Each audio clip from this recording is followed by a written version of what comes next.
All right, what is going on, guys? This weekend is UFC Fight Night. Des Moines, Sandhagen versus Figueiredo. And this is going to be my full card predictions. Starting off with the prelim opener of Juliana Miller versus Ivana Petrovic. You are going to hear my dogs walking around in the background. Get over it. This is a pretty straightforward pick. Juliana Miller is absolutely garbage. Won the Ultimate Fighter. I think, get it. I think the only reason she's still in the UFC is because she won the Ultimate Fighter, and they want to give her as many chances as possible to win a fight. Apologize for that. As I was saying, Juliana Miller is garbage. Ivana Petrovic's not that good either. So for my official prediction, I'm going to be going Ivana Petrovic via decision. Honestly, wouldn't surprise me if she could TKO. Miller does have a chin. She does keep moving forward. But I'm going to pick her via decision. Wouldn't surprise me if she got subbed, and she's going to get cut after this. Next up on the card, by the way, this fight night is not very good. There's like 3 or 4 decent fights on it. We have Thomas Peterson versus Dontel Mays.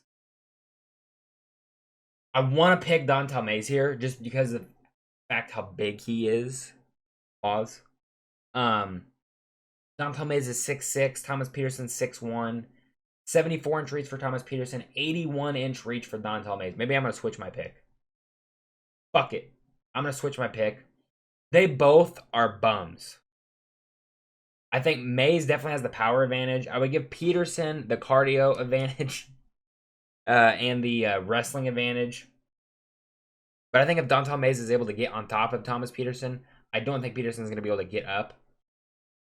I'm going to go Dontel Mays to get Thomas Peterson out of there by KO TKO in the second round.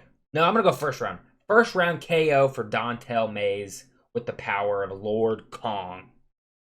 Moving up the card, we got Ilya Tapoya's brother. Not really. We have Gaston Bolaños versus Kwong Lee. I'm going to go Bolaños. Slightly tentative on that. I'm kind of afraid he might get out grappled. I think that's Lee's easiest path to victory in this fight is to out grapple Bolaños. That's how he was able to lose one of his fights in the UFC. He was able to get out grappled in that fight. I feel like he fought someone else and got finished. I don't remember who it was. Might have been Marcus McGee. I can't remember exactly off the top of my head. Might have been Marcus McGee. I'm going to go Bolaños. I think he's better on the feet. I think he has better power. I think he has good enough takedown defense, keep the fight standing. And I'm going to go Gaston Bolaños to win via decision. I don't see him finishing Kwong Lee or clipping him and hurting him. Moving up the card, Marina Rodriguez versus Jillian Robertson. I'm going to go Jillian Robertson to win via decision by out-grappling Marina Rodriguez. If this is a striking battle, I think Rodriguez is leaps and bounds better than Robertson. But I think Robertson has been working on her striking enough to be able to close the distance and get the takedowns. Who's the favorite here? Yeah, Robertson's a heavy favorite. I don't think she should be that heavy of a favorite because her striking is not that good. So don't be surprised if Marina Rodriguez bounces back with a win here over Jillian Robertson and is able to out-grapple her. Or out-strike her, sorry, and defend the takedowns. I know the competition that Marina Rodriguez has fought recently, even though she's been losing, is way higher than Jillian Robertson. But I think Robertson has momentum on her side. She's working on her striking, getting better every fight. Last fight wasn't the best, but she still looked slightly improved. We'll say that. Moving up the card, you have Ryan Loder versus Asmat Bakoyev. Listen, you have guys coming off the Ultimate Fighter that are winning the Ultimate Fighter, and they're just not that good. They just don't have. They're just not performing at that level. I'm trying to think of someone recently that's done decent off of winning the Ultimate Fighter. Did Brian Battle win? I can't remember. I think he won the Ultimate Fighter. Maybe that's the best example. He's had a couple losses in the UFC. Or is it just the one loss? Anyway, that doesn't matter. Ryan Loder's not that good. I think he's got good wrestling, but I think Bakoyev does as well. And I think Bakoyev is better on the feet, has more power. I think he's got more tools in the tool bag, per se. And I'm going to pick Azamat Bokoyev to finish Ryan Loder via TKO. I just think Loder, I remember watching his fight to win the Ultimate Fighter. The striking's not that good. So I think Bokoyev's going to be able to get it done. We're going to say third round TKO for Azamat Bokoyev. Moving up the card, a garbage fight. Yana Santos versus Miesha Tate. Ugh. Why is this fight on any card? I'm going to pick Miesha Tate to win by decision. They're both old. I think Tate might be older. I can't remember off the top of my head. She's the favorite, too. I don't have anything to say. This fight's garbage. Both of these women don't need to fight anymore. The women's bantamweight division is absolutely garbage. Absolutely garbage. Do not want to watch this fight at all. Like, the whole card here, like, you're looking at, like, the highlight prelim is Marina Rodriguez versus Jillian Robertson. Ryan Loder, Azamat Bokoyev, okay, that's kind of an interesting fight. Other than that, I'm not super hyped for any of these fights. Moving on to the main card. Opening up the main card, we have Jeremy Stephens versus Mason Jones. They have Jeremy Stephens closing out his UFC contract. One more fight. This is it for him. He has been fighting in BKFC, fought in PFL a little bit as well. Mason Jones coming back to the UFC after, I can't remember if he was cut or if he left on his own. I don't remember. I think this is going to be either a non-competitive fight and Mason Jones completely outworks Jeremy Stephens, because Stephens has been fighting, his last few fights have been in bare knuckle boxing. So I don't think he's going to be adept to MMA like he was before. If he went from PFL right back to the UFC, he might have a better chance. He'd be younger. I think he's 38, 39, damn near 39 years old. The only chance Jeremy Stephens has is by KO. He has good power. He can knock Jones out with one punch if he connects good. But I just can't. I need to stop picking fighters that have either really good submission ability or really good knockout power to hopefully win in that fashion. It's just more than likely not going to happen. So I'm going to go Mason Jones. He could finish him with submission. I'm going to go decision. Mason Jones to win via decision to retire Jeremy Stephens from the UFC. But it'd be awesome if Stephens could go out on a win. Moving up the card, we have Cameron Smotherman versus Siri Sydney. I don't know who I want to pick in this fight. Both guys, I think I'm going to go with Cameron Smotherman. I think he's the underdog. He is the underdog. The Siri Sydney fight, his last fight, I didn't think he won.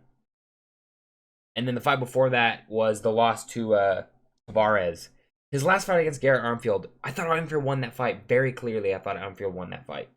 So I think Smotherman is going to be able to outwork Siri Sydney in this fight.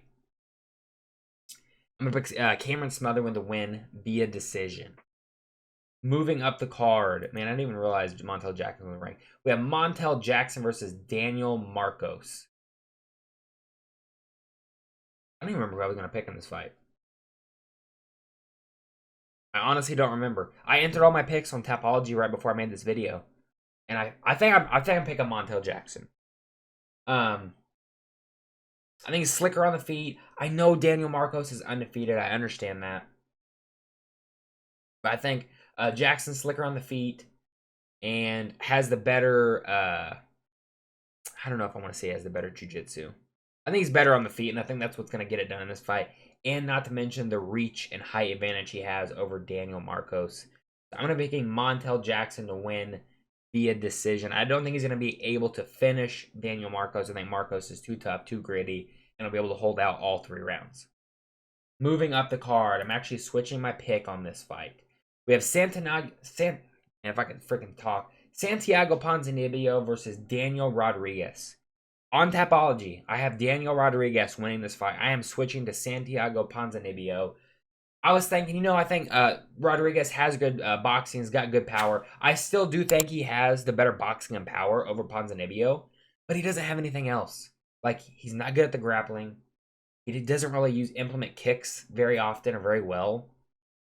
I think Ponzinibbio has more tools in the toolbox to get it done in this fight. So I'm going to go Santiago Ponzinibbio to win a 29-28 unanimous decision over Daniel Rodriguez, where I think maybe Rodriguez will win that first round coming out strong. I also think Ponzinibbio has the cardio advantage in this fight as well, although I guess Rodriguez is not known for his lackluster in the cardio department, but nonetheless, they both haven't been doing very well in the last few fights, but I think Ponzinibbio is a step above Rodriguez. They're both old. Moving up the card, co-main event. This fight is tough for me to pick. We have Reinier de Ridder versus Bo Nickel. Reinier de Ridder, 2-fight winning streak in the UFC, one against GM3, one against Kevin Holland. Bo Nickel, coming off his last fight against Paul Craig, looked like absolute shit. That was a bad fight. To be fair, he did clearly beat Paul Craig 3 rounds to none. Hurt him in this, I can't remember if it was the second or third round. Hurt Paul Craig. Didn't even go for the finish. I think he was afraid of the grappling. Didn't want to get triangled in that fight. My gut reaction when this fight was announced was Bo Nickel. Because I don't really give, like, the Kevin Holland win doesn't really mean a whole lot. Kevin Holland's grappling is garbage. De Ridder was able to immediately get him down, take his back, and choke him out. And then in the GM3 fight, that fight was 1-1 going into the third round before the finish. And if I remember correctly, I think Meerschaert was winning the third round. It was going towards a GM3 victory in that fight.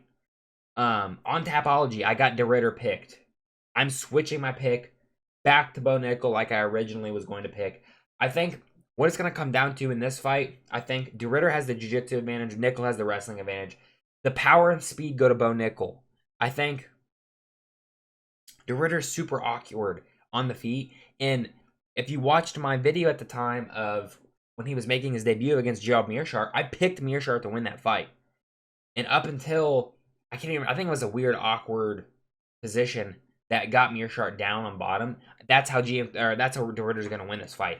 If he gets in some weird position, awkward scramble, and is able to secure a position against Bo Nickel. But I think with Bo Nickel's wrestling background, wrestlers don't give up, and they fight for it. As soon as it happens, they fight. I think that's what's going to keep Bo Nickel off the ground. I do not think he's going to go for the ground wrestling at all in this fight. I think it's going to be a pure striking matchup. I'm going to pick Bo Nickel to win another very boring fight against Reinier de Ridder, just like he did in his last fight against Paul Craig. Maybe I could see Bo Nickel clipping de Ridder and hurting him and finishing him that way. De Ridder, his striking defense is awful. Moving up the card, the main event. Actually pretty excited for this fight. Somewhat interesting main event. We got Corey Sandhagen versus Deiveson Figueiredo. I'm going to go Corey Sandhagen to win by decision. I think Figueiredo is going to be too hard to get out of there. I think what's going to be in this fight is Figgy's best path to victory, I think, is a sub Sandhagen. And Sandhagen has been working on his grappling so much, especially with his last fight against Umar, where it seemed like that was probably where he was most worried about. Figgy does have good power, so he could clip Corey, hurt him, and get his back and finish him that way. But I think Corey Sandhagen, I think he's got decent fight IQ, a good fight IQ, such a well-rounded fighter. I think he's going to be kind of mixing in everything. I think he's going to do good with the striking, good with the kicks. I think he's going to implement some grappling, probably do some clinching up against the cage. I don't think it's going to be, so for the Rob Font fight against Corey Sandhagen, Sandhagen was able to take him down, hold him down, and dominate him all 5 rounds. I think it's going to be similar to that, except he's not going to take Figueiredo down and hold him down all 5 rounds. I think he's going to be able to control how the fight goes all 5 rounds. I don't think he's going to let Figgy try to bully him, which is historically what Figueiredo likes to do. He likes to bully his opponents, pressure him. I don't think that's going to work against Corey Sandhagen. I couldn't see Figgy getting clipped out cold, but I could even see Corey hitting Figueiredo with some type of counter when he's rushing at him and hurting him. Potentially could finish him that way. But yeah, I'm going to be going Corey Sandhagen to win via decision. Let me know in the comment section down below, who are you guys picking in this main event? Drop a like, make sure to subscribe. I'll see you guys in the next one. Goodbye.